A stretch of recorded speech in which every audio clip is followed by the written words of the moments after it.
Okay, so dub on NQ. Dub on NQ. Let's go over this real quick. 4 hour. I was bullish today based off of, we're respecting this 4 hour fair value gap. If you look at this, see if we were in equilibrium of this range. Displacing on the 4 hour, coming back, tapping in to this 4 hour fair value gap, and then continue to move up. So before market open, we're like around here. So we tapped in to that 4 hour fair value gap, and we have an SMT right here. ES never came down into this gap or took this low out. So I marked out the hourly highs. We have this hourly high, this hourly low. We have this fair value gap on the hourly time frame, and then we have this daily high from Friday. This was my target overall that I want to see price go throughout the day, and then short term was right here. So if we go on this, market opened, ES just straight up just dumped all the way down to take this low out, this hourly low out right here, hit this fair value gap, and then go push all the way down and tap into this fair value gap down here, which is also coming down into equilibrium. Same thing over here. From this range to this range, we're in equilibrium.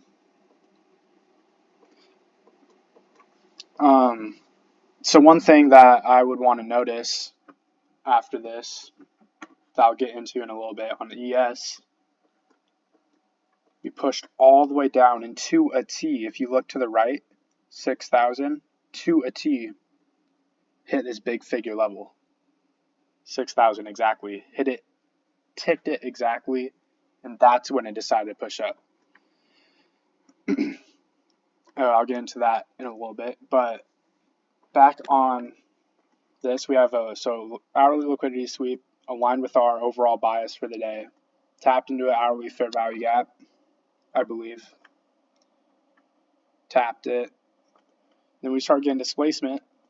Usually, I'd wait for this to get taken out.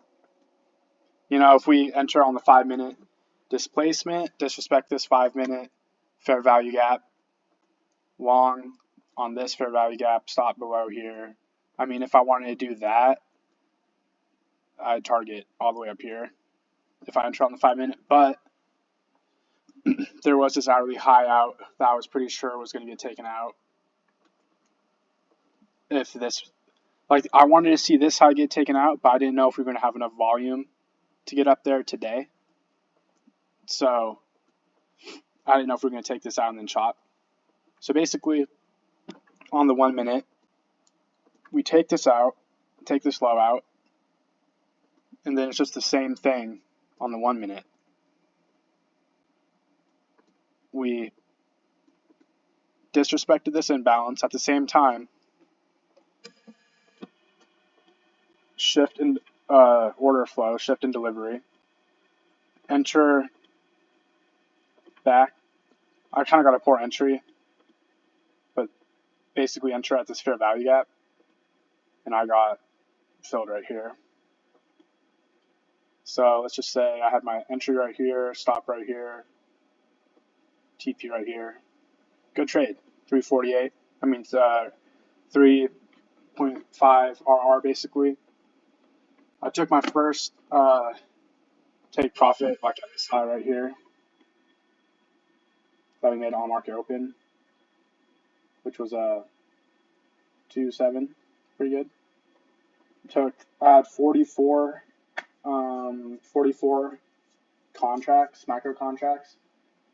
I took 30 off right there, so about a good 3/4 of my position, pretty much, and then I let the rest go up to here. Almost got taken out, break even, but then we pushed up. And overall buys for the day played out, bullish day, because if we align confluences on the bigger time frame, bullish on the 4-hour, we're in equilibrium of this range on the 4-hour, respecting this fair value gap, pushing up, disrespecting this 4-hour fair value gap, and we coming back in to this 4-hour fair value gap that we're also respecting. I mean, clearly bullish day. Now, there's one thing that I learned from my guy Andre, which is big figure levels. Big figure levels are like whole numbers that people like to buy at. I'm not going to elaborate too much on what they are or why, but basically, like when you, let's just say you buy something, like it's more likely for you to buy at a whole number than like some random sense. Like that's kind of the theory of it. So it's the same thing when it comes to pushing money through. It ticked exactly at big figure number 6,000, and that just aligns like there's a big confluence. Because I took a little practice trade, just like because how Andre enters or whatever. Like, okay, we take this low out, fill this fair value gap, bam, gonna stop. How big was the stop? How big was my stop? Like a good like right here on this freaking stop right there. Enter right here. Aim for this high, these highs. Got stopped out, and okay, so we swept false breakout with this hourly low, tapping this hourly fair value gap, but we pushed all the way down. We didn't make the move up until we reached exactly at 6,000. So I'm crazy.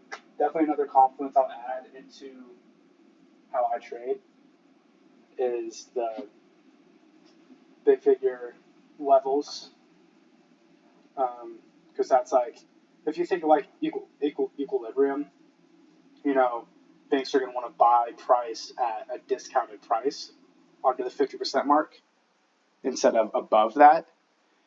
It's kind of like the same thing. Like they're looking to fill orders at a big figure level to get the best price. It's kind of like how you think about it. So yeah, double on the day for future. I've been thinking about taking profits where I can, like this high, but I took at a high time frame level, so maybe I should have held for this high time frame level at least, and then left some runners on to go all the way up here. I mean, that would have been crazy if I left 10 contracts on for this. It's another 2,000 right there after, and then so 10. I mean, 1,000. If I get 30 off right here, then I leave the 14 that I had. It's pretty crazy, but can't be greedy. I'm happy. I mean, I just caught a W trade. I mean, it's a good trade in itself. First take profit was still at 2.7. So good trade all in all. To fall back on previous weeks, I've been hesitant. Like it seems like I'm still very good at like knowing the bias of the day where I think price is going to move for the hours that I trade. And my entries aren't even that bad. Just I'd be really hesitant, like scared one day to enter on a trade, and then it goes exactly where I thought it was going to go, and then the next day I'd be like, okay, let's go. Like, I just saw this happen. Let's enter. And then that happens to be the day that I lose. Doesn't mean it's wrong, because it happened multiple times beforehand, like 3 times in a row. And then one day I actually go for it, I lose. So kind of hard on the mental. So now it's just like, I'm just going to be checking off boxes left and right and just entering, not exiting trades early, just looking at what I got. I mean, buys played out. We had a liquidity sweep, check. Displacement, check. Fair value gap, disrespected, check. Fair value gap filled, check.